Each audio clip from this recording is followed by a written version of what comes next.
Hello everyone, Michael back with another video. In this video I'm going to show you how to create dynamic colors for your buttons based on the text in Power Apps. So if you enjoy Power Apps, Power BI, Power Automate, SharePoint Teams videos, feel free to subscribe because I'll be putting up more videos in those areas. And now for my intro.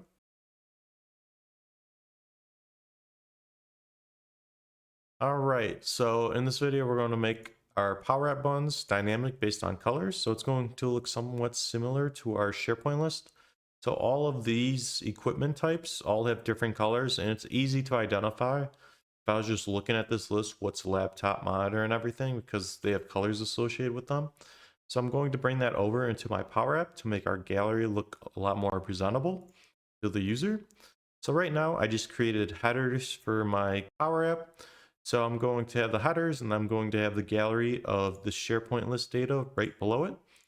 Let's just go ahead and add in those fields. So we're going to use all my items and device checkout. So let's just go ahead and do some stuff to my gallery. First, I want to make the width all the way across the screen. Parent.width, and then we can just do parent.height minus our headers at the top. So I have those headers contained in a container. I'm just going to subtract that container height. So it's this height minus the parent.height, and that will allow my gallery to fill the screen up. So let's go ahead and add in some components to our gallery. So first we want to have a label for who it was rented by, and that needs to go in the gallery. So just click inside, text label. The date rented will also be a text label. And then our equipment will be a button. And the item return will also do a button. We'll use that on two of them. So let me go ahead and make some of these items return yes, so we can see the difference. So three of them will be yes. So I'm just going to drag the buttons to where they need to go, the labels where they need to go. And let's just go ahead and start doing this. So rented by, we're going to change this to rented by dot display name. Okay, and then I just want to put this at 0. The Y should be 0.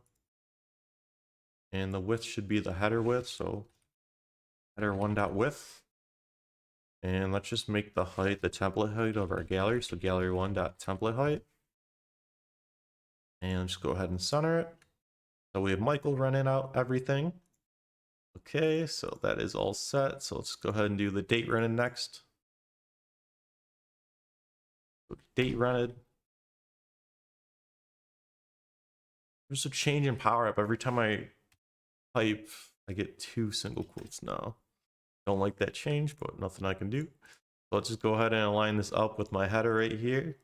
So this label, the X value needs to be header2.x.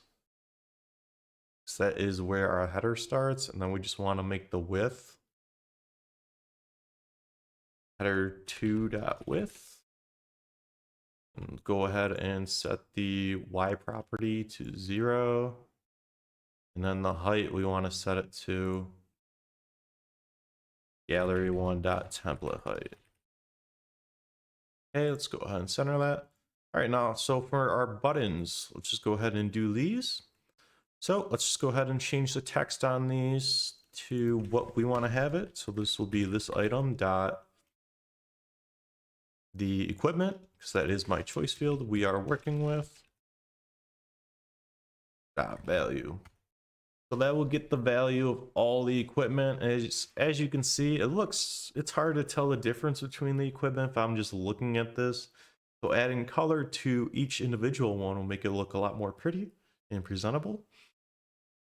Let me go ahead and just put that in the middle right there. If you want to make it bigger, we can go ahead and do that.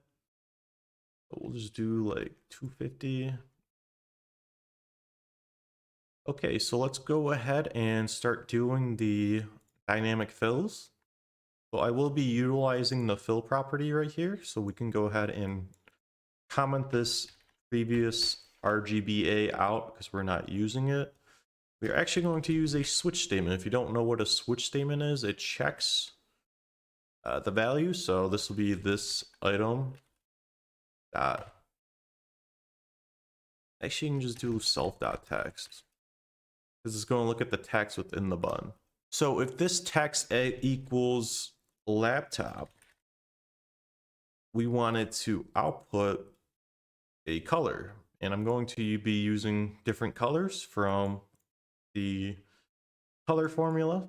So there's a ton of colors automatically in your Power App. If you want to use any of these, you can go ahead. It's in the Microsoft documentation for Power Apps. I have a list on my side screen. So we're going to make the laptop color dot pale turquoise. So if you can see, since our laptop matches up to the self.text within the button, it changes that colors fill. We're going to do this for each of them. Okay. Just making the formatting a little bit better for everybody. So next is my monitor. So if this is actually a monitor, we're going to do color.orchid. And you can change these colors up with anything. Make sure you use correct formatting. So it should be what you're looking at, comma, what are you checking against? So this is laptop. If it does return true for laptop, we want to do pale turquoise. If it matches to monitor, we want to do color.orchid. I have a few more to go through. So we have keyboard. Let's be color.medium aquamarine. There's a ton of different colors you can use, so feel free to go crazy with it. So headset. This is color.gold. Mouse. Color.dark violet. And then last but not least, we'll do desktop. And this will be color.crimson. Okay, make sure you have a closing parenthesis down here. And there we go. So let's just go ahead and make this button not clickable because it doesn't need to be clicked. We just want it to be able to be viewed. Probably looks better with black font, so we'll go ahead and do that. Okay, so now we have all these pretty colors and it's easy to identify which one is which. Obviously my color scheme could have been better coded to each of these, but I just wanted to show you guys the different colors that are available. You can make them darker, you can make them lighter if you want. So last, let's go ahead and change our item return for this. So I did actually change some of the values in my SharePoint list while I was actually in the app. So we're just going to refresh that data really quick. And let's go ahead and make these buttons have the value. So this will be this item dot item returned. So this is a choice field, so it has to be dot value. So we have a couple no's, we have a couple yeses. Let's just go ahead and change the fill on these. So we can remove that. And this switch statement is actually simple. There's only two cases. If you wanted to do an if statement, you can also do that. I like using switch statements more because it just looks better in the code. So we'll do switch.self.text. So if it equals no, we'll just have color.red. We'll do dark red, see how that looks. If it is yes, do color.green. Close that up, change that to view. So now we have our dynamic colors for our buttons in our gallery. It looks somewhat pretty. Colors could have been better, but it shows you what you can do with the dynamic coloring. So if you enjoyed this video, feel free to like it. If you have any comments, please leave them down below. Feel free to subscribe, and I will catch you in the next video.